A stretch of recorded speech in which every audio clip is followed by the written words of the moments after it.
I am Brian Studley, your host, and to my right is the very handsome Jeremy Backlar. That's me, handsome Jack, Jeremy Backlar. My name's not Jack. People call me it. It's weird. This guy. And to his right, we got handsomer. Yeah. I was like, you called him handsome. Everybody's got an opinion. Whatever, Tony Gomez. How you doing, Tony? I'm doing all right. All right. Welcome to this week. This is episode 7. I'm going to guess on the date again, guys. I'm going to say it's August 13th. Oh my God. You got it. You know what, guys? It's the end of summer. It's the end of summer. Some of you are feeling a little wistful. We got one week left of freedom. Maybe wishing you did a little more. Yeah. Oh, yeah. But It's always when it's down to that 2-week mark, you're like, fuck. Fuck, dude. Did I really just fucking watch Netflix? What did I do? I've seen that show before. That took up like a third of my summer. well, dude, I mean, it's 100 degrees out here. Like, Oh my I have God! You no got. In issue fact, this staying week inside. is supposed to be a fucking hot one. It was like 105 in Woodland Hills today. Really? Yeah. Yeah, I know when I went outside, like when I was at work today, and then every time I go outside to smoke, I was just like, fuck. Why do I do this? Yeah, no. It's like you're torturing yourself. Yeah, I've just become like a night smoker. That's good. I'll go out there and suffer. I don't care. Right? Yeah, but, you know, speaking of hotness and sweaty And the balls, sweat- the wet we can summers. talk about wet, hot American Yeah, summer. see, it comes around, folks. We You like always that? have a plan. We always We're good at this. we hold on. Ignore the first episode. We weren't even trying. This is the episode you tell people to watch. And listen, but Yeah. mostly listen. But, yeah, so that was pretty much, I don't know, I'd say the binge of the summer that it turned out to be. Yeah. You know what I mean? I mean, I binged on it. I binged it, and then what happened? I binged on it until 7th, and so I have the 7th and the 8th episode left. Those are the last 2 episodes, and because I also kind of wanted to like give my girlfriend time to catch up. She had never seen. I just showed her the movie for the first time, which is a great. Also, if you go back and watch the movie, I did. Everything in the show is like a reference to everything in the show is a reference to them. Even like when they introduce Lindsay and she's eating and she has barbecue sauce on her face, like that's a reference to something. Totally. And it's so great, and how they explain how John Benjamin became the can of vegetables is so ridiculous, and I love the little like the one scene where Christopher Maloney's character walks past the fridge and just caresses it lightly. Well, he gets like full thrust. When he fights John Hamm. Exactly.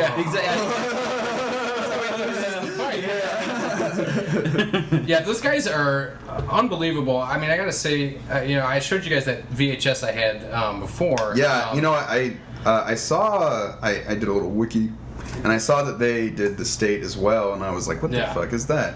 And then you showed me that. I would like to give that a view. Oh, dude, it's actually, I mean, it's on VHS. I feel like I shouldn't have it digitized at this point. No, keep the charm. Well, I want both. Yeah. But there's even, I think it was the last episode, you just hear, was Marino. I can't think of his first name, but he's just, in the background, there's this huge party going on, and he's just like, I want to dip my balls in it! And just, the like 6th grader inside of me just fucking did a cartwheel. Like, it was really awesome. But yeah, I mean, you're talking about how they sort of like are tying it all together and stuff like that. Did you think that the rewatch is almost like you have to do it? I wouldn't say you have to do it, but it makes a lot of the jokes on the show that much more funnier if you have recently watched the original. I've seen it about like I'm probably like 3. This is probably the 4th time I've seen it, but even like on this most recent viewing, there was stuff that I had forgotten about, and like I forgot about that whole scene where they go to town and they like tie one off. And they go, it's always good to get away from camp, even for an hour.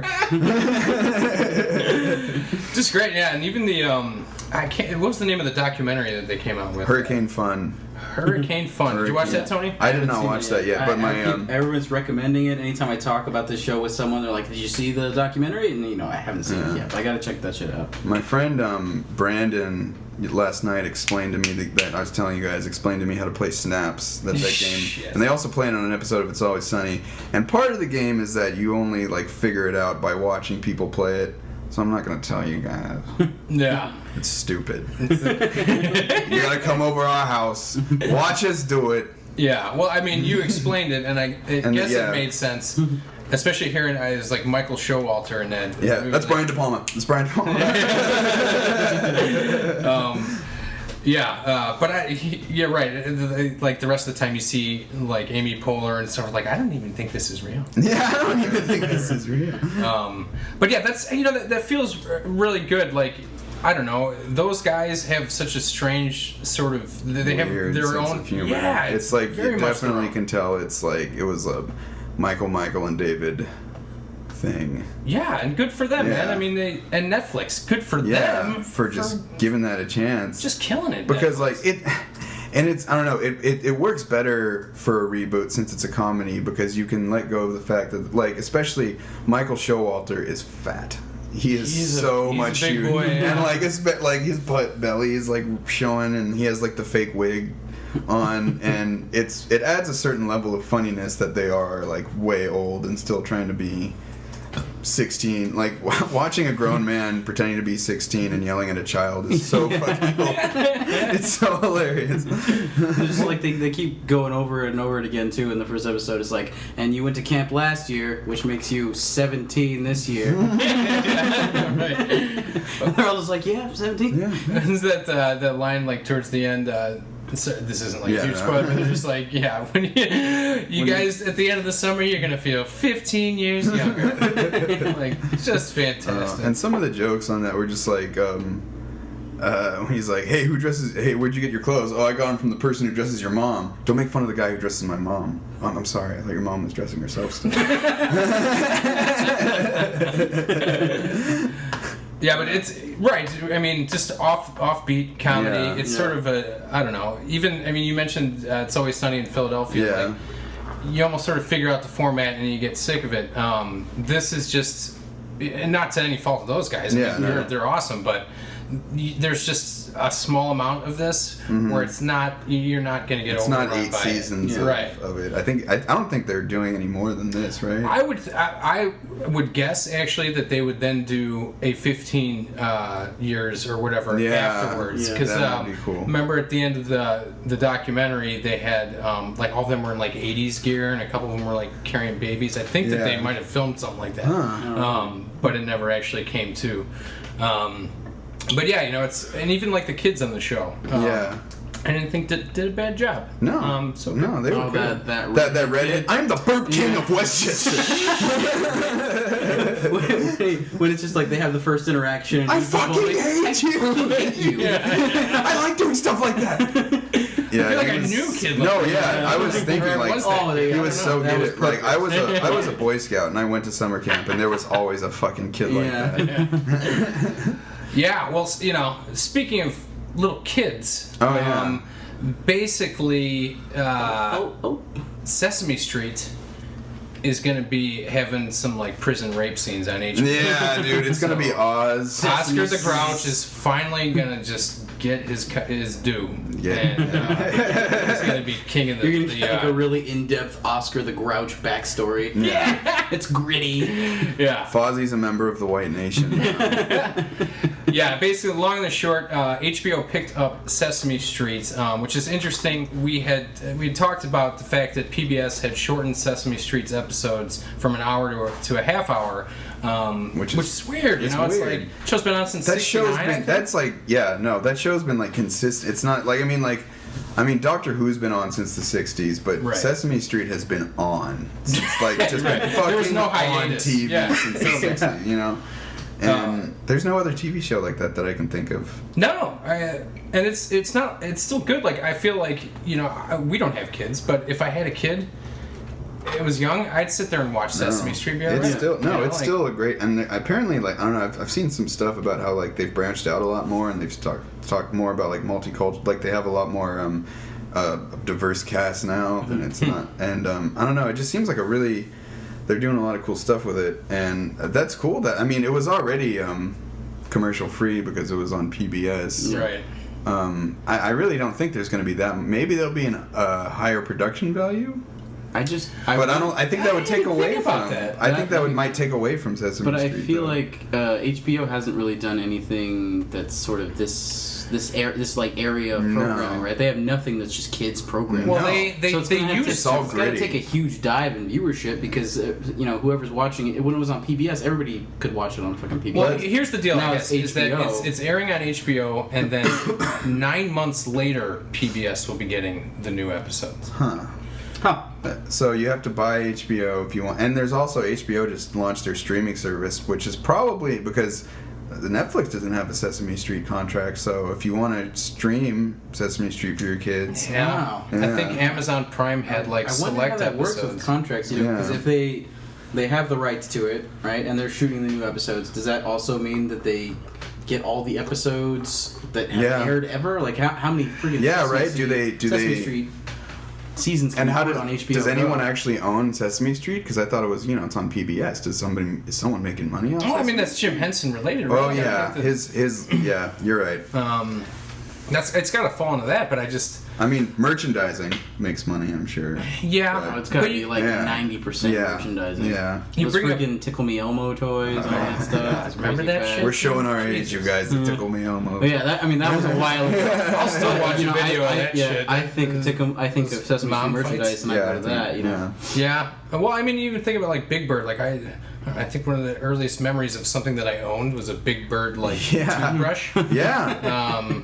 Big Bird was, and now I look at Big Bird, I'm like, hey, he's I had dork, aren't you? I remember having one of those Elmo, or those books that they give to kids that are made out of cloth. That are fuzzy pillow books. Pretty much, I had an Elmo, one of those for sure. And I had those. They were so fucking awesome. Those books that came with different buttons on them that had different sound bites recorded. Immediately what I thought of after you said that. Yeah. But I think of all the Disney ones. I remember the Lion King one the most. There was I had a Batman one too. Oh my god. The Lion King one, I just pressed that hyena laugh. It's like a parent's worst nightmare. Yes, dude. I think they still kind of... Let that thing burn. I think someone's making those still. It's not as much. All kinds of cool shit like that with Disney. Those freaking sound bites. Yeah, when did they stop doing that, Kids stop reading books, man. Well, I mean, you got iPads and shit now. You don't really need all that, you know what I mean? Is the leapfrog learning... children, is that still a thing? I feel like that. I think that the homeschooled DS. That was one of those big things. I remember as a kid, I had a few different toys. I had one that was like a videotape that you'd put in, and there was this little thing. You press these 4 buttons, and whenever something would come up, do you know the answer? It's one of these 4 buttons. There was a star and a moon. Right. It was, it was probably the first video game that was mine. We had a Nintendo, but that was my dad's, and I could play it. But they did have it was the Leapfrog handheld thing was about the size of the Neo Geo because it was for kids, so it was all big. Yeah. Like a kid to hold it, and it just had these little dinky cartridges with flash games basically on them. They were so basic, but they were just learning games and nobody wanted. There's a lot of porn on Tumblr, you guys. I don't know if you shit like that.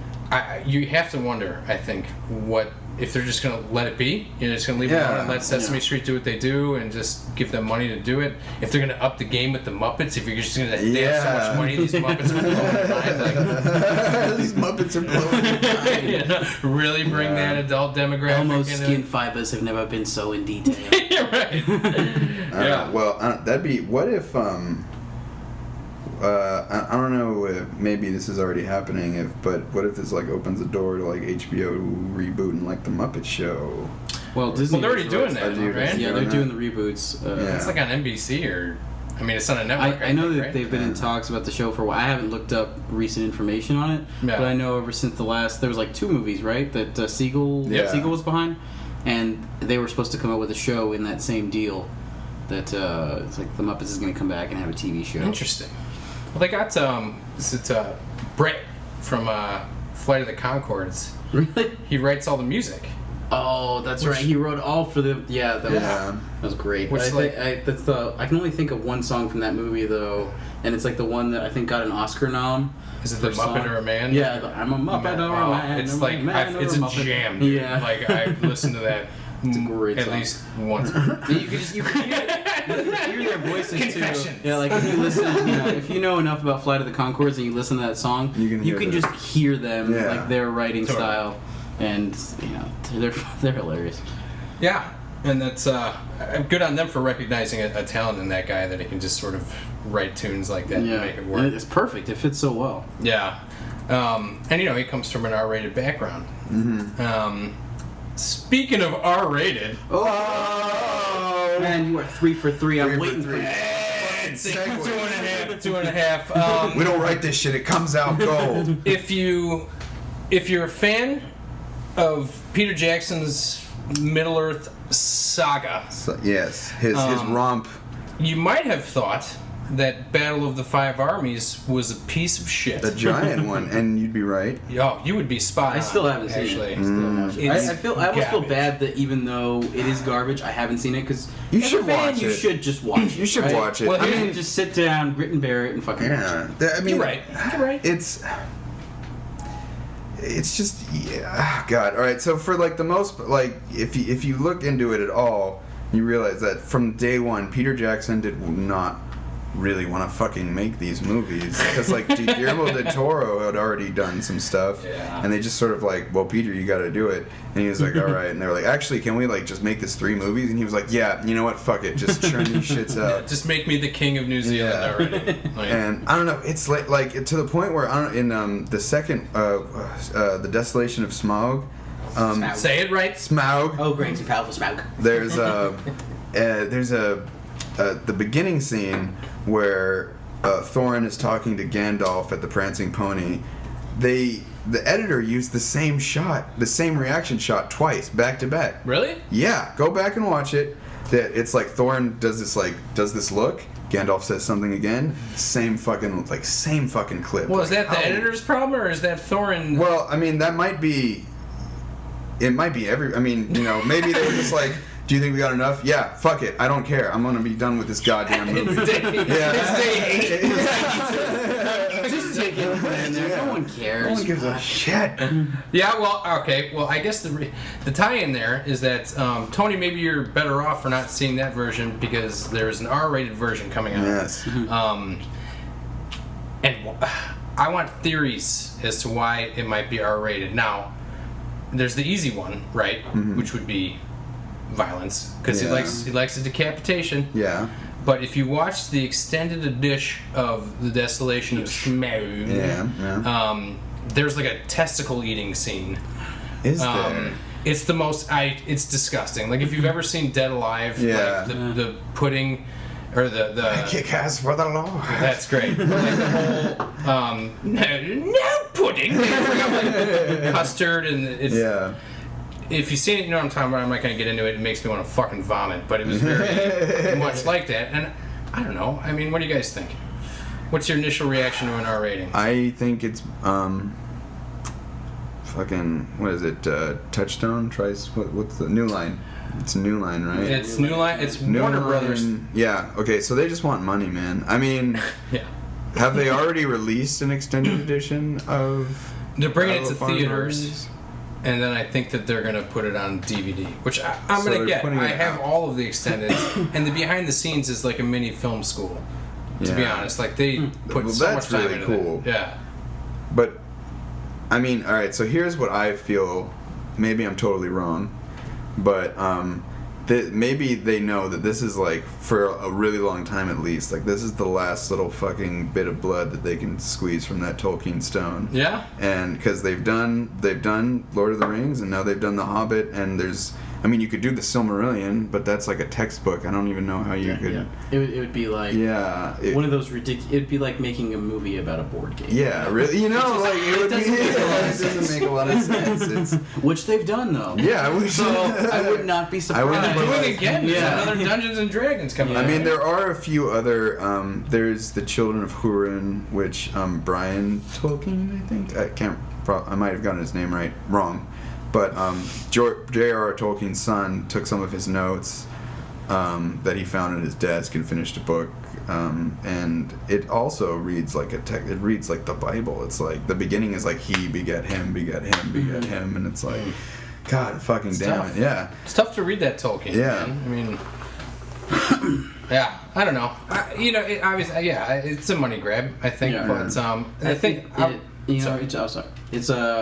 seems like it's kind of hard to look forward to that because like Jeremy said, he just doesn't give a shit. So whatever Jackson actually shot, it's not like he was in love with it, so he's gonna make this version. Yeah. And that version might never be seen, but now it is. Yeah, it's not like gonna be that. This is the version that was too edgy. Yeah, for years. it's gonna be all right. Here's some other crap that we threw into the edit, so right. we can give it an R rating, and maybe it'll encourage a little more interest. That's it. Maybe he shot a dwarf elf sex scene that we didn't see. Well, I mean, Now, no matter what, you're still gonna have like this like out of place CG dwarf just pop up out of nowhere at the end of it and be like, wow. That's just one thing. I haven't seen it in a while. Why did he have to be on? And it was I can't remember that actor's name. He was in Boondock Saints. Billy Connolly. Oh, yeah. He was in Lemony Snicket. Was that the guy? Yeah. Really? And in Battle of Five Armies, he's like writing like this war bore. Yeah. And it like the whole thing is CGI. Like he's the animal he's writing is CGI. He's CGI. His beard is CGI.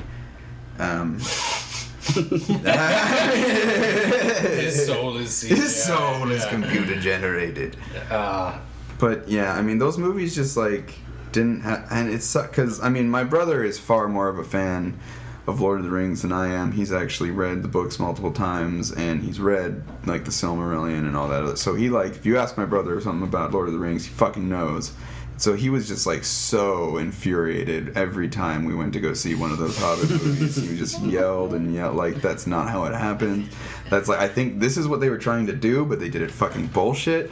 And like like the thing with the sandworms that the orcs ride, like I guess that's actually something that they describe in the No, they don't ride them, but the sandworms that like tunnel into the valley so that they can siege from underground. They're there. And they are a part of the world, but they're never in the Hobbit. And none of that shit even happens in the fucking Hobbit. Is mostly the problem. But that's alright. I guess I don't have a problem with them like adding creatures and shit. It was just I don't know. I find maybe this is happening as the years go by, but sometimes when it's such an asshole thing too, because I don't have a fucking leg to stand on, but I laugh at movies a lot. Like, what were you guys thinking? Like, I just laugh like an asshole. Yeah. But it's true. I mean, there's parts in that movie I just laughed at. Yeah. Without getting into having, whatever. But like, you should have stayed dead. You should have stayed. Yeah. That's like, is this Die Hard or fucking The Hobbit? I can't tell anymore. Yeah. Yeah, I really think that it wouldn't have mattered whether or not they were coming out with a rated R version. I was gonna get the extended edition, even though it's my least favorite of any of the Middle Earth stuff. Yeah. But yeah, actually, I don't know. Yeah, go watch the Ralph Bakshi animated Hobbit. It's way better. It's 10 times better. That's great. Great. Curse you, Parkinson's.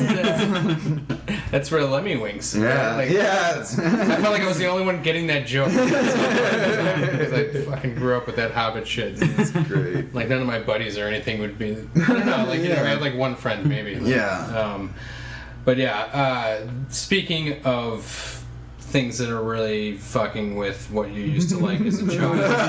Okay. God damn it, Freddy reboot. I haven't heard much about this, but wasn't there already a Freddy reboot that happened? Yeah, it was the actor who played Rorschach in The Watchmen. And he was also in a Bad News Bears. He was the bad kid in the Bad News Bears. He smoked cigarettes. He was really good at pinball. No, it was foosball. Yeah. What the hell was he playing? Some shit. He had a motorcycle. He did. But yeah, I don't know. I guess I don't want to spend too much time on it, but fucking A. Yeah, Again, I don't know. It's like, why was a reboot for that called for so soon? Like that other one, I actually thought that was really good casting because that actor would be perfect. Yeah. But it didn't work out, obviously. Well, but he was like, I mean, it's definitely a different Freddy that they did in the old reboot because he is a good crazy person, but like the original Freddy is like always fucking cracking jokes and like prime time. Still, I like now when I think of that Rick and Morty episode, like I think of you saying, "Oh, bitch." Yeah, dog, we got your pants right here, dog. We're cool, man. Don't worry about it, dog. Oh, so fucking funny. What's that line they said when they're like waiting outside of his house, and then when they're basically saying he's gonna get busy with his wife? He's like, Scary Terry's gonna have. I can't remember it, but it's like, oh god, it was. It was gold. You can run, but you can't hide. I guess we could run and hide. I mean, he wouldn't be really saying that information if we could. You're right, Morty. Right. Well, yeah, like I said, I'm going to touch on it briefly, I guess. Also, another brief little thing, because it's so many years out at this point, something near and dear to my heart. Devil in the White City is about the World's Fair in Chicago and a serial murderer named H.H. Holmes, who literally took out hundreds of people while this fair was going on in Chicago. Born and raised in the Chicago area. Very proud to hear that Leonardo DiCaprio and Martin Scorsese are picking that up and doing that. Yeah, that'll be cool. I can just hope, I know they're going to kill it. And there's going to be some things, like your brother with the Lord of the Rings, like that doesn't. Yeah, nope. well, I know Joey, also in addition to liking Lord of the Rings, has a particular fascination with serial killers. So I think he does know. I think H.H. Holmes was actually the first recorded serial killer. Yes, sir. Yeah. You're right. And he had like a torture mansion, pretty much. And he's described in the book as being, good looking and stuff. And I see pictures of him, and he could have been, a fucking stud, but he's got this like mustache that's out of control. I can't see your face. That's good news. I think it's in the right hands. I know that Tom Cruise had a hold of that property for a while, which is no good. So just mention that in my excitement, and probably, over the next couple of years, I will get less excited about it. Yeah, because it's a tough thing to adapt. Yeah. Half of it is about the World Fair and architecture, and the other half is about a serial murder, and they got to somehow connect the two. But yeah, looking forward to that. Now we are actually going to move on to our segment called Trailer Trash. You've been watching them trailers. We've been, surprisingly enough, I think over the summer. Aside from the blockbusters and stuff, we're starting to get more trailers for stuff that's coming around the holidays. Like more Star Wars information, stuff like that. The behind-the-scenes photos that were in Vanity Fair. Boner work. And there's some good trailers coming out. First one, if we're obviously horror fans. Looks like a foreign. I want to say it's German. Not to just. I think it's German. Yeah. I don't know exactly from doing research, but my basic knowledge of how languages sound just sounded like German to me. Sorry, go ahead. No, I mean my mom has been like trying to learn German for a while, and she kind of speaks it a little bit, and I tried to learn Swedish for a little bit, so I can kind of hear it a little, but No, it's a harsh. Yeah. You feel, I don't know. Nothing sounds. I mean, you could say "I love you" or "I want to take your pants off," and I could just. It sounds bad. Give me the dick. Anyway, the movie we're talking about is called Good Night, Mommy. It looks creepy, man. It seems like it's Austrian. A possession movie. Oh, it's Austrian, so I was right. They were speaking German. I was wrong about the country. Good on you, Jay. But like, it looks to me like it's more of a possession flick, which is awesome. We haven't had a good one of those in a while. You mean you didn't like The Exorcism of Emily Rose? Yeah. I didn't even mention it. So that's what you thought of it. Okay, and you were right, except for that little weird like back bendy pose that she does at that one part. That's cool. I saw The Devil Inside also. There's one point where this girl is possessed and she dislocates her shoulder from being possessed, and she's just like, and Joey had to leave and puke. He couldn't take it. Really? Yeah. That's it, man. Some things, just really fucking get people. Like whenever someone messes with the skin on a nail, right at the nail bed, I guess. It seemed like syrup peels it back. Yeah. Oh yeah. God damn.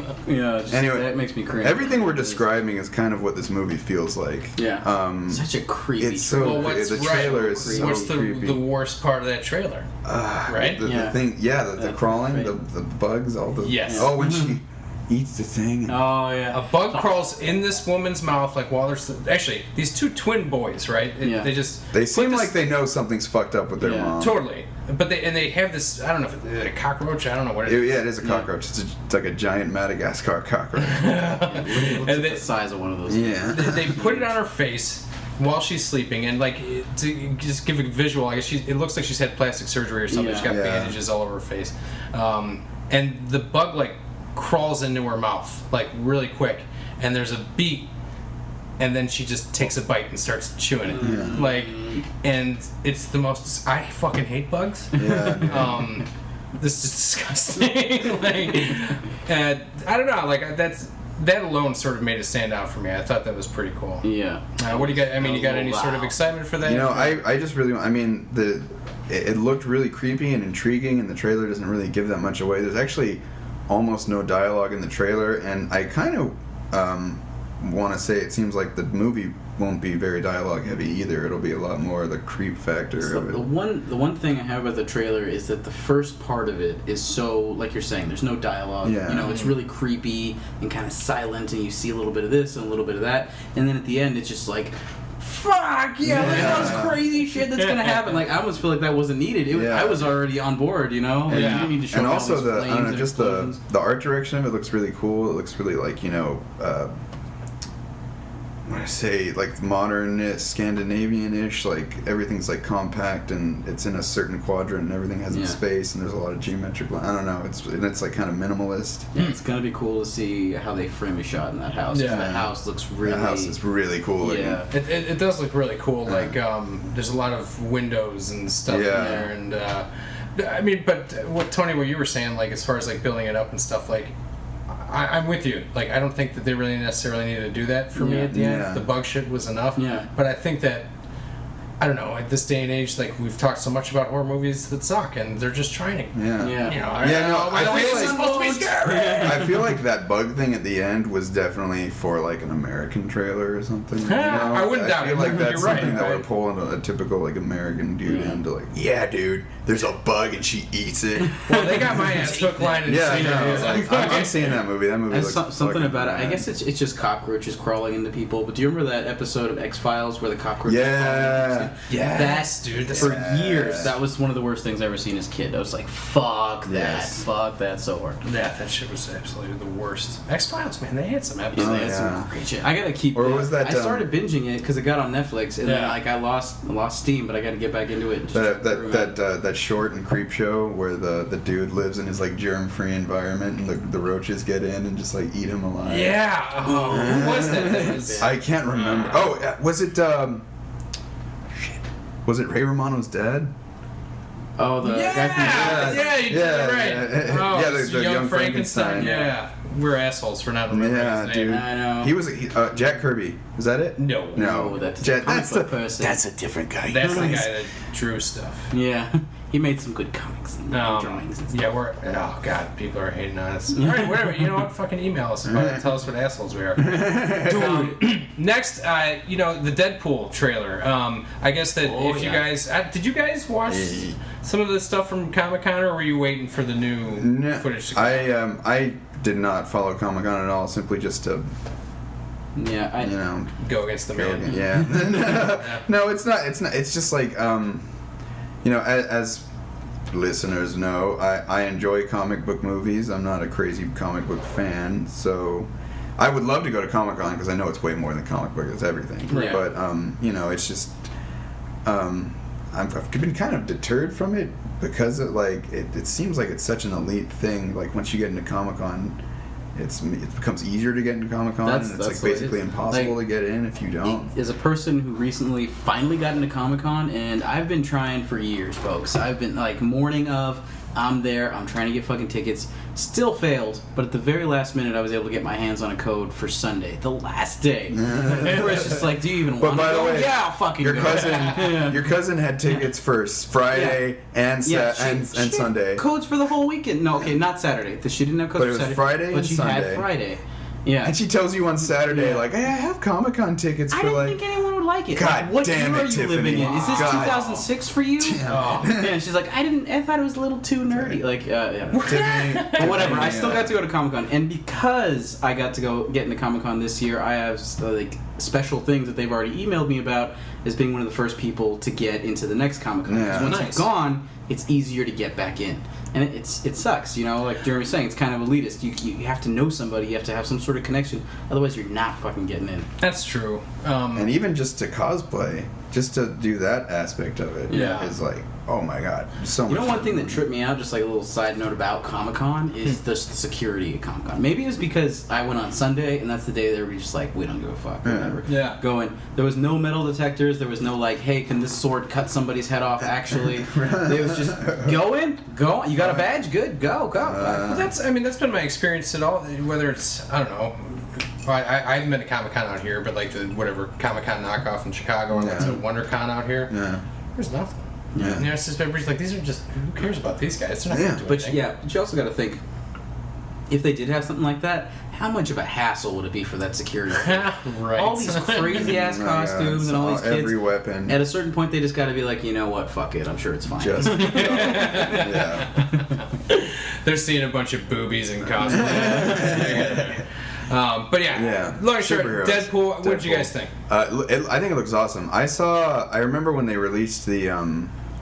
It was a couple of years ago when they released the CGI sort of like what like Deadpool a sizzle could reel be. almost. Yeah. And they totally did that scene in the trailer, like shot for shot. But it was I think it looks really awesome. I think Ryan Reynolds is an awesome actor in general. I think he's hilarious.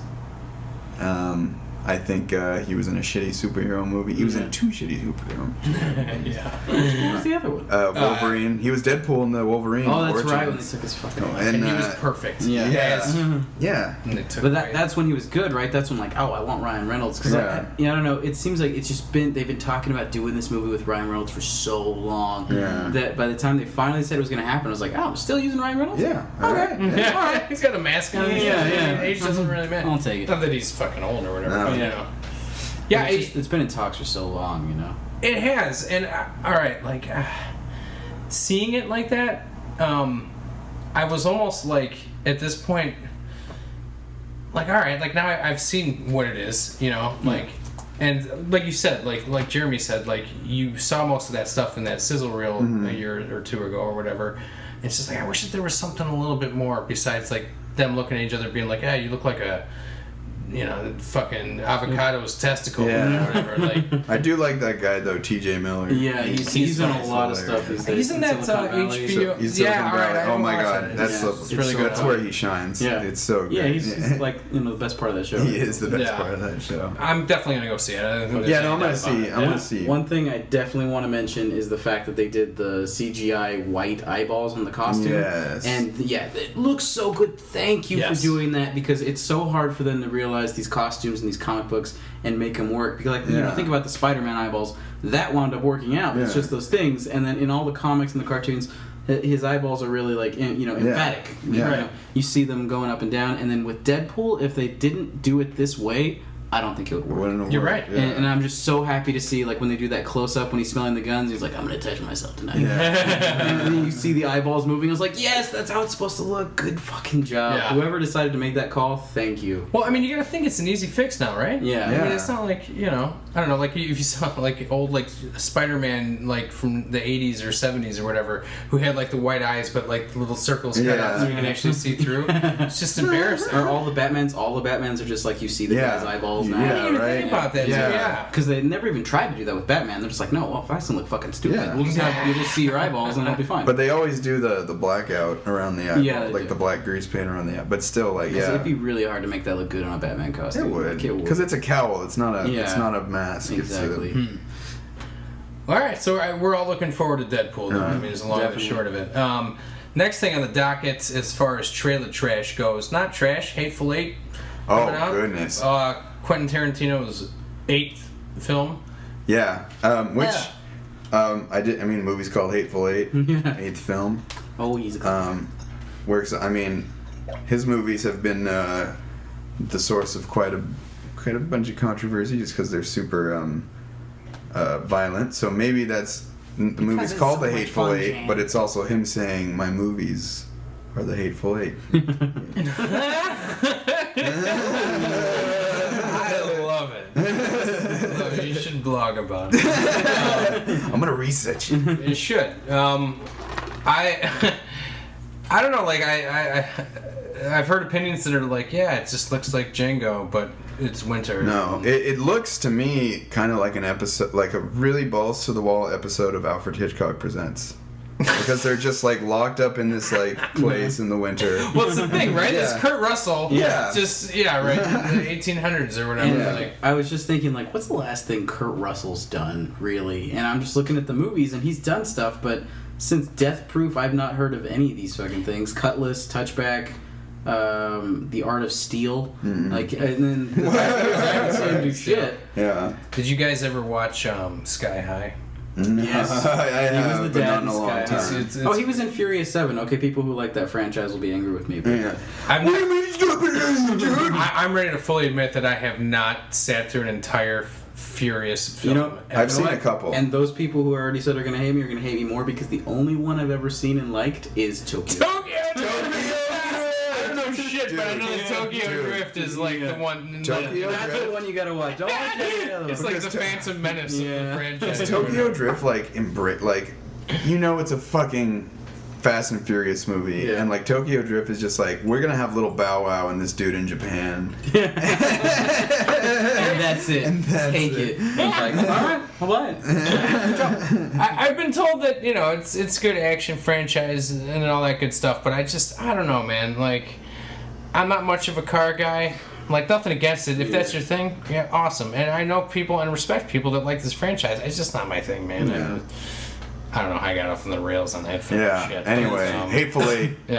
Looks really super cool. Everything about it looks really cool. The cast is awesome. Tim Roth. Good to see him and stuff. I love Tim Roth, man. I mean, he's been on that show Lie to Me for a long time. Is that still on? I think maybe it ended. I don't think it's still on. But he's got like 2011. He's got a little line in there that he delivers. Like, this is his accent, but it reminds me of that. Was that Four Rooms? That movie. Yeah. Like, he's the bellboy, and he's got, I don't know. He's really good. He's a good actor. He is. Have you seen I think it's called Crosstown. No. He did a movie with Tupac where they're heroin junkies. It's actually really awesome. Really? Shit. Anyway, go see Hateful Eight. Yeah. That's a Christmas movie, right? Yeah, just watch the trailer. Definitely worth taking a look at. Outside of that, this next movie, Trumbo, I don't know if I would really be as interested as I am in it without our last couple of years of film school and finding out about like Blacklist and stuff like that. It's pretty interesting. I mean, I don't know. No good pinko commie bastard. Yeah. Whatever. You goddamn Ruskies. Yeah. What were you gonna say? I'm sorry. No, I was just. I mean, I've always been like super fascinated with that like era of Hollywood. Like even before I knew I wanted to make movies, I just thought like that.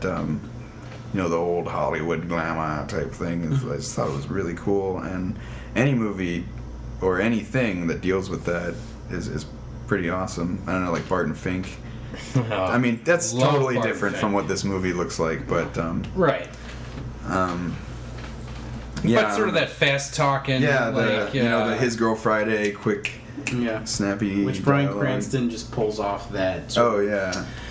It's not vernacular. It's like just a way of speaking. His cadence. Yeah, cadence. Like he pulls off that cadence perfectly. Yeah. Almost like he was waiting to do a movie like this. You know, just when you see him in the trailer, you're just like, oh, he's loving this one. And I don't know. He can do anything he wants right now. He can. I mean, and it's funny because you watch Hal and you watch Breaking Bad, and you can like tell how like good of an actor that guy is, because Hal is the goofiest fucking dude. I always think about this one article I read with him where he says, if I died and then the headline to me dying said the father on Malcolm in the Middle, and like that's what he was mostly known for, he would have been entirely fine with that because he loved that fucking show and he loved that role. Yeah. But then Breaking Bad came around, it's just like, oh, Bryan Cranston's like the hugest thing. You know? Everybody, right. And before Breaking Bad came out, I always just knew him as the dad in Malcolm in the Middle. I never knew his name. Yeah. He was maybe it's because I've been watching a bunch of Seinfeld, but he was Tim Watley's dentist. He's the dentist. that was his first role, I think, wasn't it? Like his first. Well, he speaking of X-Files, he's on an excellent episode of the X-Files called Drive that was actually written by the fucking creator of Breaking Bad. I'm an asshole right now. Vince Gilligan. Gilligan. Written by. He wrote a bunch of X-Files episodes. Yeah, he created X-Files, I think. No, that was a guy called Chris Carter. I was way off. He did something in '68. But check out the one thing about X-Files that I enjoyed the most was like the Monster of the Week things. Like they're like tying together storylines. Sort of grew a bit along the tooth with me. Yeah. But check out Drive. Like you don't need any really continuity. Bryan Cranston's unbelievable in it. Anyway. But yeah, he's basically, long story short about this is that he plays a character he's a screenwriter in Hollywood in the 40s. He, along with some other screenwriters, are sort of involved in some communist dealings. He pays Dalton Trumbo, real guy. And basically, Hollywood blacklists all of the people that they believe to be communists based on confessions from other people within the business. And, even though you may agree or disagree or have issue with communists and stuff like that, it looks like it's going to be cool. Louis C.K., didn't expect that. He's always now. We're just like, out of nowhere, Louis C.K. Yeah. He's very well respected. But he's always the same Louis C.K., which isn't bad. Totally true. It's just like, well, there I feel like that's a lot of comedians nowadays, though. Like, they're comedians and they're famous for being themselves. Like, you know what their comedy's like, you know what their TV shows based on their comedy is like, and they're just themselves. Like, they don't need to act, you know? It's just like, this is why you want this guy. You want this feeling in this role, you know? Well, like, a lot of the comedians end up making, like, fantastic dramatic actors as well, right? Because aren't they supposed to be miserable in the first place? The sad clowns. Yeah. I think that some of that's obvious. I think that's an Oscar sort of thing. It's coming out in November, right around the time where all those pretentious movies that will win an Oscar. I always think of that episode of American Dad where tearjerker, where Roger is a supervillain. He makes a movie called Oscar Gold about a alcoholic, retarded Jewish kid hiding from Nazis in World War II with a dead puppy, and he calls it Oscar Gold. Did you watch Extras, one of the Ricky Gervais show? Yeah, I remember it. There's one episode with what's her name? The woman just super famous from Titanic. Kate Winslet. Kate Winslet. I can't believe I couldn't think of her name. She has an episode on Extras where she's doing this movie about World War II, and the Holocaust, and then they're talking to her about it's so great that you're doing this because the awareness. She's like, we don't need another fucking World War II movie. I'm just doing this for the Oscar. Do a Holocaust movie, Oscar. Yeah, that's how it was, right? For a little bit there. Yeah. Well, Saving Private Ryan, they were got upstaged by Shakespeare in Love. Clearly, a much better film. Yeah. All right, with that, guys. Shakespeare in Love. Yeah, Shakespeare in Love. One final thing that I found out before we move on from the Bryan Cranston segment. He was in Mighty Morphin Power Rangers for 2 episodes. Shut up. He was Twin Man / Snizzard, and if you Google it, if you Google it, he was entirely in costume and never showed his face, and he was just a guy in a fucking costume. Oh my god! Oh my god! There's no. Snizzard How do you? Twin Man. I feel like if I had a cat, I'd name it Snizzard. All right, that'll be the picture for our episode. Oh, you gotta be Snizzard. Yeah. So you guys can see. Because what the fuck? That's great. It's a snake lizard. He's unaccredited, but that's on his IMDb. Twin Man / Snizzard. 2 episodes in 1993. For Christ's sake. All right, I'm gonna have a smoke. Fuck you. K-Tel presents the 25 greatest hits of Sesame Street. Greetings, Kermit the Frog here. Yes, all Sesame Street's favorite characters together on one delightful album. Oh, I love trash. Kids love the Cookie Monster. Is for cookie. That's good enough for me. Laugh along with Ernie and Bert. Rubber ducky, you're the one. You make bath time. It's fun to count. 1, 2, 3, 4, 1, 2. That's the song of the count. Grover is here too. Over the horsey, under the bed, through my door. And everyone's favorite, Abkadabki, Jekyll the Knock, we're through with the 25 greatest hits of Sesame Street is a delightful album. And it's educational too.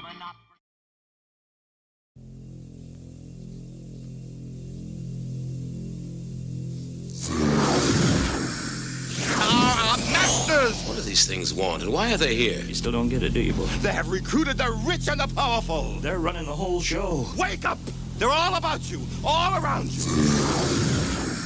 Blinded us to the truth. Take a look. They are safe as long as they are not discovered. I don't know what they are or where they came from, but we gotta stop them. Stay away from me. Put these on. They have us. Look at them. They're everywhere. Our owner. We have no other choice. I don't like this one bit. Leave it alone, man. It ain't none of my business, ain't none of yours. We have been lulled into a trance. Listen to what I'm saying to you. We're in trouble. The whole world's in trouble. Control us. You're sending some kind of signals out of TV sets. I've got one that can see. Mama don't like tattletale. Now we start spilling some blood. Let's go. Push a button. I have come here to chew bubblegum and kick. And I'm all out of bubblegum.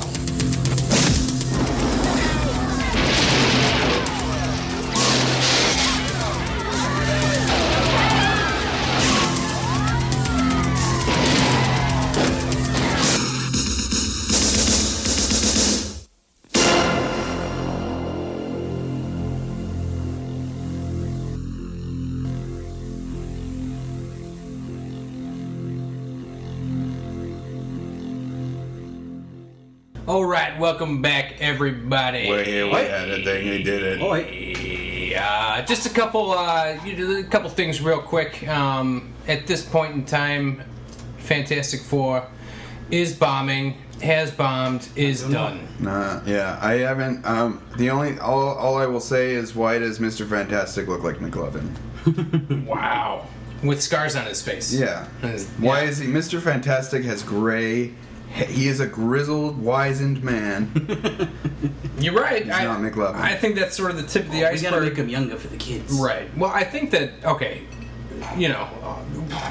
truth be told, none of us have seen this movie. Yeah.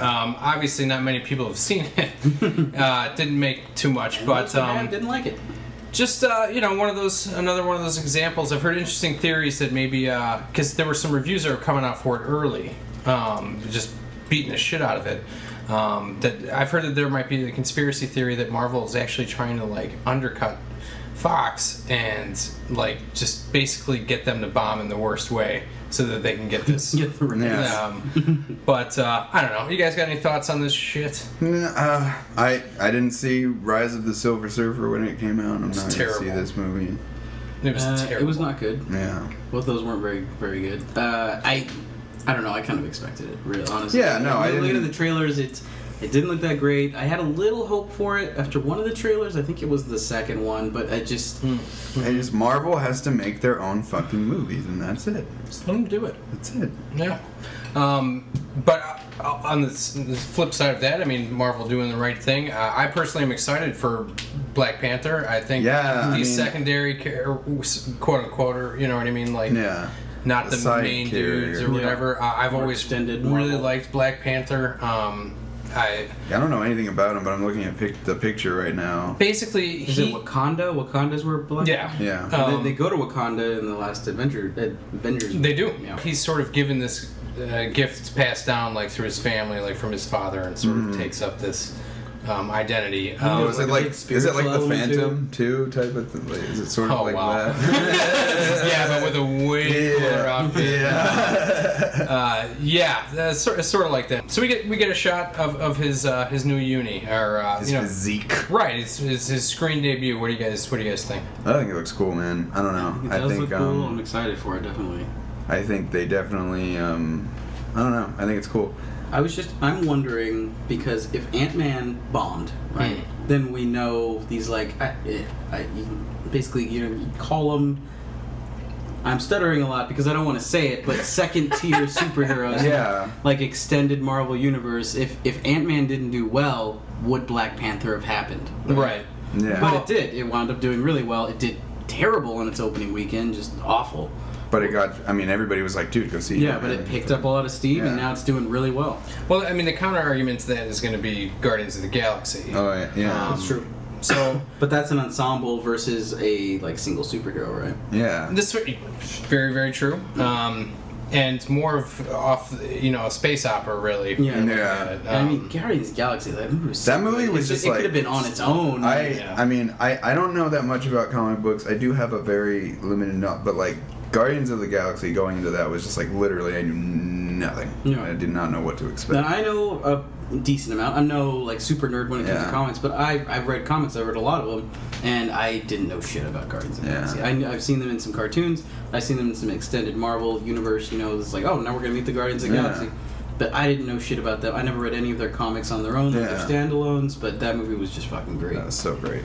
In so many different ways. The soundtrack, like... I still listen to that fucking soundtrack. Yeah, like, frequently. It was like 6 months after the fact, I was just putting on Awesome, Awesome Mix Volume 1. Yeah, absolutely. The Awesome Mix is part of my road trip playlist that I made, man. It's just a feel-good sort of thing, man. And it's... Was that when we went to Vegas, we were just listening to Awesome Mix? Was that there? No, that wasn't. I was not there. And when we went to Vegas, that movie had not come out yet. Oh, okay. I'm getting Vegas mixed up. Yeah. That's... Either way, like, excited for Black Panther. They sort of set up for it a little bit in Age of Ultron with Andy Serkis' character, who's going to eventually become the Claw or Dr. Claw. Yeah.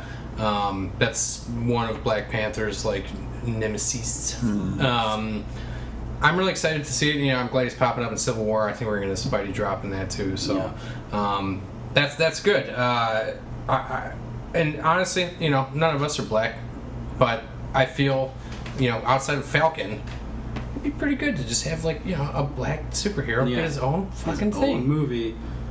It's awesome. Like, we've had, Nick Fury, but nobody's had a standalone, you know what I mean? Falcon's always Captain America's. He's a sidekick, right? He's just happy to be there, isn't he? Yeah. Falcon's, I don't... email us if I'm wrong, but I don't think Falcon's ever had like a standalone really good story just at all. He's always been just Captain America's number 2, and he's there. Yeah. And it's it's never super good. No, this guy's he's really gonna kick some ass, and I look forward to seeing it. If we're gonna be talking about kick-ass comic book characters, I understand you got a thing or two you want to say about this Arkham Knight game. Oh yeah. So, I've had the opportunity to play this game for a while now, and I finally got around to playing Batman Arkham Knight, and it's so good. It's the last part of the summer. I'm just gonna kick back and play some video games. Arkham Knight's what I got. I'm so thankful for that. This game is great, and it's probably got... I've played all 3 of the main Batman games. I played Arkham Asylum, and then I played Arkham City, and now Arkham Knight. I know that there was another one beyond that, but I didn't really get through it. It wasn't by like Rocksteady. It was somebody. It was like a prequel. Yeah, right? that was the one, like the off-brand Batman right. game. Okay. Yeah, it's the aftermarket. It's like trucks. But it's like a lot of this game is utilizing the Batmobile, and I think probably one of the coolest looking, most badass Batmobiles I've ever seen, as far as when they've tried to make the Batmobile a thing. Cause, like, is it like a tank and stuff? It's a tank. It's like you press one of the trigger buttons. I think it's like L1. And then you just turn into tank mode, and then you can just like swivel around and like if you're speeding in like the regular car mode where you're just ripping down the streets with the fucking blast thing coming out the back and the afterburner, and then you got to make a crazy turn. You just click that and like turn left super quick and just blaze down. It's just all the gameplay and it's so good. They definitely did a lot of great stuff with free roaming in the city, but I'd say the main element of this game, why I love it so much so far, is the fucking Batmobile, because you can just kick it. Really? Yeah. Now, and a lot of it too, you do. There's like a thing where if you're sort of trying to figure out what you're gonna do as Batman, because you got this detective mode, you got all these gadgets and shit. Yeah. If you're stuck in a jam and you're like, well, could I use the Batmobile right now? So like, Batman's stuck in this building. There's a bunch of guys firing guns at him. I think I'm gonna use the Batmobile. You get the Batmobile to turn around and be right behind them. They don't see it coming. Just like poof, poof, poof, just take out a bunch of people. Yeah. But yeah, I'm loving this game so far. I haven't finished it yet, but check it out if you haven't already. I'm sure most people have, because it's everyone's raving about it. I do have to ask you, because I played the first 2 games in the franchise. Absolutely loved them. I mean, the hand-to-hand combat is unbelievable. And just the story and the voice acting. I mean, there's not one thing about those games that you're just like, you guys missed the ball on this. Like there's always fan service there. It's unbelievable. My issue, I suck at driving games. Twisted Metal, all that shit. Yeah. I just suck at it. Yeah. How's the controls? Okay, as far as the handling with the Batmobile, you don't have to be good at driving. Beautiful. Okay, so Gotham is already pretty fucked up in this game. Yeah. And if you're driving that Batmobile, it's going to get a lot more fucked up. Because you'll crash into pillars and the Batmobile just fucking rolls through like nothing. It's just crushing pillars, signs, trees. If there's people, get the fuck out of the way, because you do not need to know how to drive and you will still rip through that city. You still have a good time fucking up everything. You'll just destroy everything in your path. That's good. It's like, it's a tank, it's a fucking tank. That's good to hear. Well, okay, like Grand Theft Auto was like back in the day. They're great games, but I always had the worst time driving. But there's this last one that came out. They I don't know what they did. Yeah, they did something way to easier. I don't know the way the mechanism works when you're in the car, because that's so much easier. Yeah, the physics of it, because it's so much easier in that game. You're entirely right. And I remember in the old games where I'm just like trying to stay in the lane, and it's impossible. Just to see if I can. After you've killed enough people, you're just like, I'm gonna go for a drive. After enough blood has been spilled on the streets. Man, you just couldn't fucking do it. But this game's great. I think another thing I want to talk about in this game, and I know they did it in past games too, but in this one it's really fun, is like switching back and forth with other characters you're fighting with, and getting like combo moves going. It's just seamless. Like, really? Yeah, you press the L button at a certain point, and then you do a finishing combo, and then you switch to the other character, whether it's like Catwoman. I don't think that's a big spoiler. Catwoman, Nightwing. You're right. You got like Red Hood around that, do you? Okay. Because a buddy of mine, Dave, I'll give credit where it's due. He might be listening, but he was really pumped about the fact that they're giving you the Michael Keaton outfit, like within the next couple weeks or whatever. Which to me just sounds great. I just loved it. I love it when they do those throwbacks too. That's so great. Dude. They did like Batman Beyond in one of those other games. They did Batman the Animated Series. It's great. It's especially because you can just go into those fighting areas or whatever and do those. And just kick ass. Just destroy things. It's good. I think a lot of the items too in this game, like in the other games, was kind of harder to manipulate your surroundings, but in this one it's also just really because you have to go like the sub menu and stuff, right? Well, not really for that. I mean, it's just like a combo move. You press these 2 buttons when you're around a glowing object, and then if you're around something that can be smashed, you can just take a thug and just fucking smash him down. Nice. Good. That's good to hear. I mean, it's PS4 you're playing it on? Yeah, PS4. Okay. Well, when I get the dough. You gotta check out that game. Well, by the time I get a PS4, that game will be like $20 or something. So that's. Are they still doing that? I wonder if because I don't really buy games as much anymore. I'll try to Where they do like the greatest hits and platinum. That was the best thing about PS2. Yeah, right? Was give it time. Okay. Well, they did it on PS3. Yeah, on PS1 also. Because I remember I was trying to check out one. I was looking for Diablo, and Diablo 3 has been out for a while now, and it's still fucking $50. Really? Yeah, for a used Diablo. See, but a lot of times they have those sales like the digital downloads, and those will be cheaper. And that's why you probably won't work out. But as a console gamer, like I never looking out for those things. I don't think about it. Right. I want a physical copy. Yeah. Like, yeah, I'm totally with you on that. So. All right. Now it's time. What you watching? What you watching? What are we watching? By the Bulb Guys. We're watching you. We're listening to your thoughts. So we're gonna listen to Brian here for a second. Brian, what you watching? What's on? I've been watching a shit ton of shit, but I'm gonna narrow it down to some stuff real quick. I had the good fortune of working on a movie called Devil's Carnival. Hallelujah. Devil's Carnival 2. I went to the premiere on Tuesday. It's fantastic. If you're a fan of like Rocky Horror Picture Show, it's along those same lines. It looked cool. The trailer you showed me looked really awesome. It's cool. It's funny, you know. And I mean, it was a year ago, which is sort of when we did that. Really, I mean, trying to just do the best they can at a super like what's considered a lower budget. I'd say like around like $500,000. Yeah, that is looks way better than that. It was good. It was great being there. It's surreal. Like never in a million years would I ever think that I'd ever be at like a red carpet sort of deal. See yourself on that. Saw myself. I mean, if any of you guys end up seeing it, it's a pretty interesting thing that they do because it is such a strange movie. If it went into theaters, it would bomb. So what they do is sort of like a musical act or band or whatever. They take it on tour. And God, there were sword swallowers. There were just people dressed up like clowns, That's like awesome. getting into character and stuff. I'm sitting there watching. I got like Paul Sorvino like sitting behind me. Oh my God. Like, he's God in the movie. Yeah. I mean, just sort of Paul Sorvino's in it.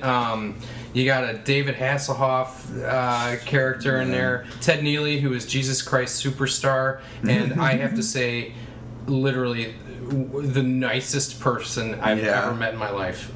Such a sweetheart, that guy. If there was he emulates Jesus Christ. If I hadn't, I've never met a nicer person. Just that whole thing, watching it on Tuesday, it was sort of like watching a home video or something. Yeah. Like, I'm partial to it. I loved it. I thought it was hilarious. You guys, might have different reactions to it, but it's different. It looks cool to me, man. Worth checking out. Sort of a horror musical sort of thing. Outside of that, I watched, and I've been recommending to these guys, a documentary called Lost Souls, which is about, it's on Netflix. It's about the making and failure of the island of Dr. Moreau from 1996. Long story short, you've never heard a more twisted story about film production. Who was supposed to be in that? Well, I mean, God, they start off talking about how initially the whole thing was driven by the fact that Marlon Brando was going to be in it. That's how they got any sort of budget. Initially, you had James Woods was in it, and Bruce Willis. Ended up getting switched around to get Val Kilmer in there. Jeez. This guy, Brandon Morrow, who ended up leaving the production after 3 days. Honestly, it's been other podcasts, stuff like that, like How Did This Get Made? They do an absolutely great podcast about this movie and how horribly entertaining it is. Because it's just, you could see that nobody gave a flying fuck about what was going on. But this documentary, going into it knowing that this was a shit show, I've never, confession, I've never actually seen the real movie. I've tried. I'm not going to pay for it. If it's on Netflix, of course I'm going to watch it. But I'm not going to. There's like a 1977 version I'm not even going to fuck with. But it's just, watching this documentary, going forward, we're going to have some experiences in production. I hope to God we never deal with any of that shit. Just a little anecdote. The original director, designer, pitched the whole idea, basically got the movie made, ends up getting fired like a week into production, goes and moves into the woods in Australia where the movie's being filmed, lives with this guy who has no use of his legs, basically takes care of him while the movie's being filmed, and then eventually makes his way back onto set as one of the like mutant characters wearing a mask, and ends up being in the final film, like, and being there on set while they're filming it and watching a movie that he got kicked off of and basically created. I don't know. It's fucking weird. Wow, dude. Worth checking it out. That is brutal. And that's what I've been watching. I recommend, obviously, both of them. Jeremy J. Dog. Jeremy. I've been catching up on a series that I sort of gave up on a little bit, and then recently just got back into it. Sons of Anarchy. It's over now. I think it ended 2 years ago. A year ago. Like a year. Yeah. Like a year ago. But 2014 is when it ended.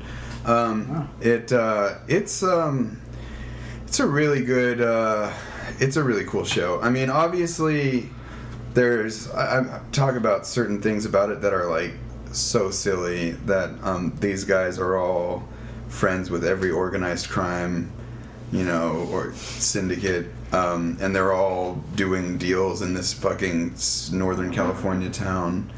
In the San Joaquin Valley, which I don't know if anybody listening here has never been to the San Joaquin Valley. I'm not trying to put down anybody who lives there. It's not a cool place. There's not a lot going on there.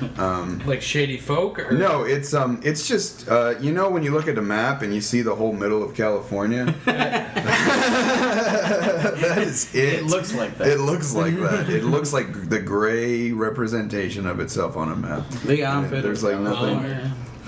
It's a lot. It's really rural. A lot of farm communities, but it. I mean, I don't know. The show itself is. It's basically about. I'm sure a lot of you know about it by now, but if you don't, it's about the main character is a guy named Jax Teller, who is played by Charlie Hunnam, who's going to be in the new King Arthur movie. But he, basically, his dad started the motorcycle club Sons of Anarchy.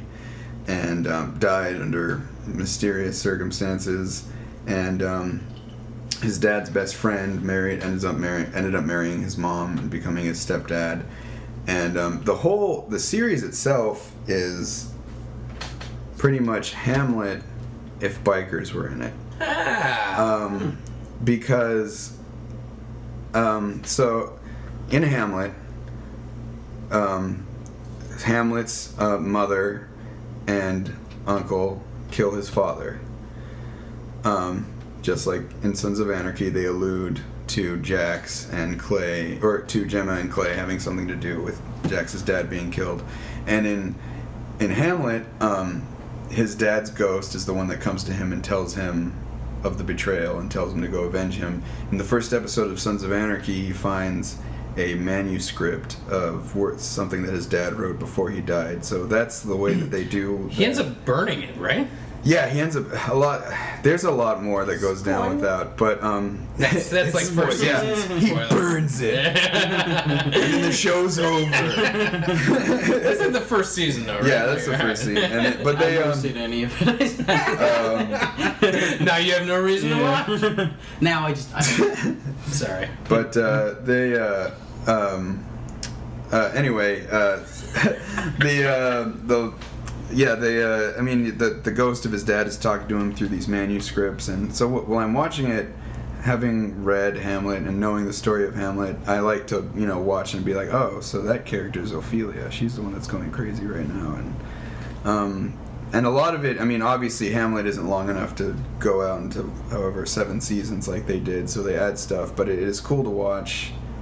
And there's a lot of I don't know, the cinematography in it is pretty cool. And I mean, at the end of the day, it is kind of like, in a way, your typical primetime drama TV show that's on today. Yeah, but there's like butt cheeks. Yeah, there's butt cheeks. There's but there's butt cheeks. And there's like side boob. And there's porn studios. There's like blatant blowjobs. Yeah, there is. Yeah, but there's butt cheeks. Yeah, but there's butt cheeks. It's a good But so Sons of Anarchy, I like it. Almost done with it. Maybe we'll see what I have to say about it after that. But I'm gonna turn it over to the next. What you watching? It's me. I haven't been watching a lot of stuff recently. I just, recently got back from a trip and vacation, and we hadn't podcasted, I think, just for a week beyond that. So I haven't had a lot of things that I've seen recently. We already talked about, Wet Hot American Summer, the first day of camp, which is one of the things that I've seen. Just binge that shit in 2 days. So good. And the other thing that I've been watching is another show that I've already seen before in its entirety, but I just came back to it because it was on Netflix, and I was like, you know what? I'll just put a random episode of Peep Show on. Yeah. And Peep Show is it's a funny show. It's a really funny show. Mitchell and Webb. It's really. I mean, first of all, I think that it's really cool because how they sort of use their limitations to their advantage. Yeah, the how every shot in the show is a point of view shot from one of the characters. Right. And they got the idea for the show based on a Woody Allen movie. Is something I've heard recently. Oh, really? Yeah, there was one of the Woody Allen movies with Woody Allen and Diane Keaton where they're like having a conversation and then you can see what they're actually thinking in text underneath it. Like they got that's how they got the idea for Peep Show, was just watching that. And it's just like because everything's in their heads, right? Yeah. You have a line and you have something that goes in their head. And I think what really just makes the show stand out, besides the hideous awkwardness of every episode and like things that they do, it's just the lines, man. Some of the lines are so fucking good. Yeah. I think one that most people will know if you know anything about Peep Show is Jeremy, one of the characters in the show, is like, "That's not fair. You promised you wouldn't." And then Mark, the other character, says, "Hitler promised he wouldn't invade Czechoslovakia. The world's not fair." When Super Hands tells Jeremy, "You can't trust people. People like Coldplay and voted for the Nazis." In it. It's like, and there's that way of speaking in the show. Like once you watch enough British comedy, kind of you start saying shit like that. You really can't help it. It's just the way they talk is that crack is rather Moorish. I feel like because I watched the majority of that series at least. I don't think that I finished it, but there are some episodes where you're just like, I can't. I'm watch uncomfortable. I actually stopped. I haven't finished it for that reason. I think we might be on the same episode. There's an episode where Mark has a girlfriend and he's afraid things are getting stale in the bedroom, so he buys a 9-inch dildo and names him Kenneth to get the stigma out of there. And then he just opens the drawer and then the dildo's like laying on top of his socks and he's showing Jeremy and he's like, I bought this. He's like, "You bought a dildo." I named him Kenneth to sort of curb the stigma. And Jeremy's just like, "Has Kenneth seen action?"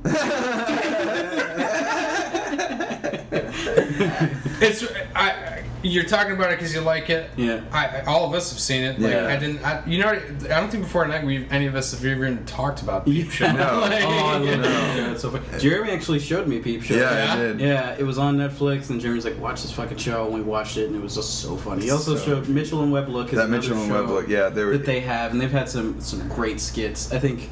If we could just, I want to touch on this a little bit too. Mitchell and Webb Look, it's the same guys that made Peep Show, and there's one sketch that I always think about whenever I think about Mitchell and Webb Look, and it's where they're both Nazis and they're in like a Nazi bunker, and then one of them, he starts to think and he talks to the other one. He's like, "Have you ever noticed that we've got little skulls all over our uniforms?" He's like, "Yeah," and saying, pointing out other things about the Nazi uniform. And he's just like, "Are we the baddies?" Because they're supposed to be Nazis. And it's like, I think we're the bad guys. Like, what about Hammer and Sickle? Yeah. Another one is Queen Victoria. Oh, yeah, he's like... So I don't know if you guys know what a linden tree is, but it smells of cum. It's a specific type of tree that I don't know where it's native to, but they're all down my street. But America, actually, this is a real thing that happened. America gifted a bunch of linden trees to England to put in their parks, and there's a sketch in the show where Queen Victoria is like accepting these trees, and she pulls her like confidant over, and she's like, "Do you smell cum?" So linden trees smell like cum? They do. If you, I'll let you know, it's dude. Robert Webb, like dressed up as Queen Victoria, and he's on his knees. We're scooting along. And David Mitchell is the one playing like her like advisor. I don't know what role he's playing, and then she's just like complaining about the like how Queen Victoria says like you can't say tree smell of cum. That's not a proper Victorian's exciting. Yeah, not a proper Victorian saying. I am boiling. He's like, I will pay 2 penny farthings for that whirly dervish. That's a Victorian thing to say. It's so funny, but like that and Peep Show, both of those, like those guys are just freaking hilarious, man. Nice. They're really good. So check out Peep Show. I'm not sure. Peep Show is definitely on Netflix. Peep Show's on Netflix. Mitchell and Webb Look, I think, is on YouTube. You can watch it on YouTube. Yeah, and you can watch the last couple seasons of Peep Show, I believe, on YouTube as well. Yeah. Not to beat a dead horse, but where can you watch Sons of Anarchy? It's Netflix. I think everywhere. Everywhere, right? Yeah. Well, yeah. Actually, Sons of Amazon, Netflix. I don't think Hulu has it. I think you can pay for episodes on Amazon and own them. Go fuck yourself. Yeah, but that's about the long. That's one thing about having Amazon is that I was drinking the other night and watching something, and I wanted to watch a particular movie, and I couldn't find it on anything.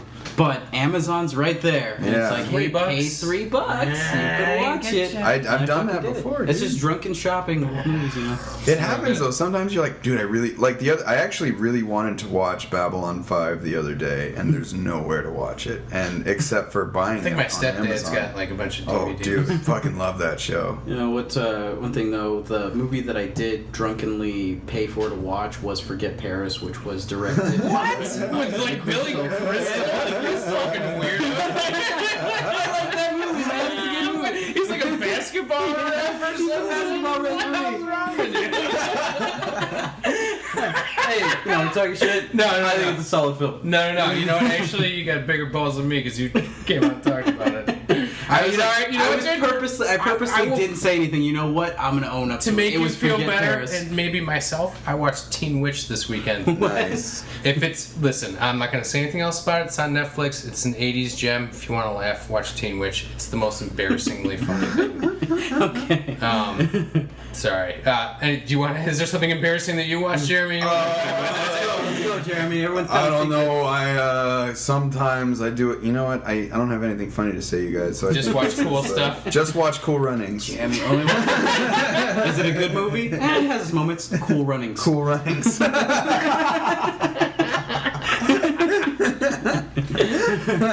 All right, guys. I think we're gonna wrap it up. I do got to give a shout out to a couple podcasts. These assholes over at Lost Level, good podcast. Too bad it's a couple of jabronis running it over there. I ain't never met you, but I'm gunning for you. Chris and Alex and Adam over there. I love you, but fuck you. And Cartoon Retrocast, if you guys listen to some weird stuff, if you're into like nostalgic cartoons, Jeremy and Mike over there got some serious stuff happening. Different Jeremy. Different Jeremy. It's actually with an O. It's Jerome. It's a not. No, his name. He's not a real person. No, he is. He's really funny. He's so funny. I failed to acknowledge you. These guys, like, I responded to an email once, and they sent me like a 1989 DuckTales McDonald's Happy Meal. What? That's awesome. Those guys are legit, and I have a lot of love for them. Whether or not they love me back, it really doesn't matter. Other than that, we're starting to get our BuyTheBulb.com together. Yep. It is a work in progress, but feel free to check it out. Yeah. We got some rumblings happening over there, and we are human beings and we make mistakes. Yes. And you know what? Who doesn't love a little bulb busting? Why don't you email us at buythebulb@gmail.com.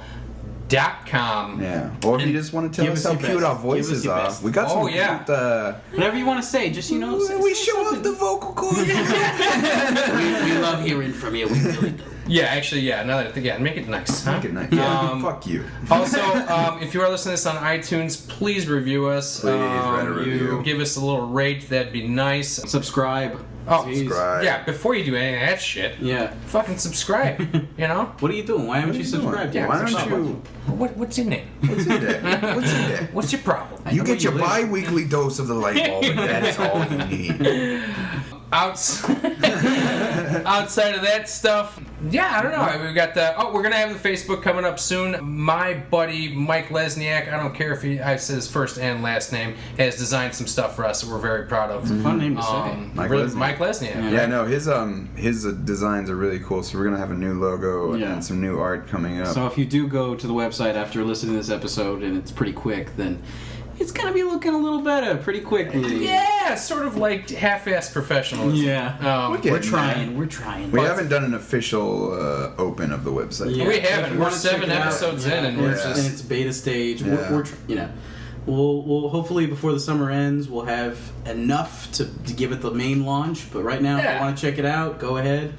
Drop us a line. Right. Some links don't work, I'm sure. Yeah. But that's all right. He's trying. We're trying. We're just a couple of. We're three jerks. We're literally in an apartment right now. All right, folks. We love all of you. We love you.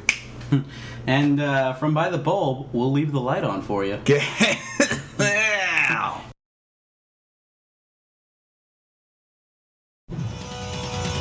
Farewell, power brats!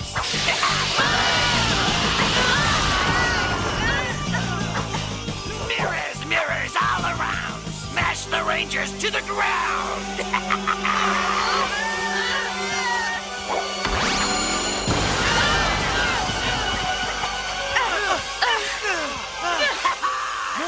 This guy's getting on my nerves!